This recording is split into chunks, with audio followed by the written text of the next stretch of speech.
जिल्हाधिकारी राहुल गुप्ता यांनी आज सेनगाव तालुक्यातील कोळसा येथील इयत्ता 12वीच्या परीक्षा केंद्राला अचानक भेट देत तपासणी केली।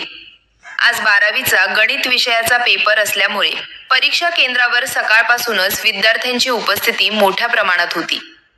जिल्हाधिकाऱ्यांनी केंद्रावरील आसन व्यवस्था, सीसीटीव्ही यंत्रणा, प्रश्नपत्रिकेचं वितरण तसेच कॉपीमुक्त वातावरण राखण्यासाठी करण्यात आलेल्या उपाययोजनांची पाहणी केली। विद्यार्थ्यांना कोणताही तणाव न येता परीक्षा देता यावी यासाठी आवश्यक सुविधा उपलब्ध करून देण्याच्या सूचना त्यांनी केंद्र प्रमुखांना दिल्या।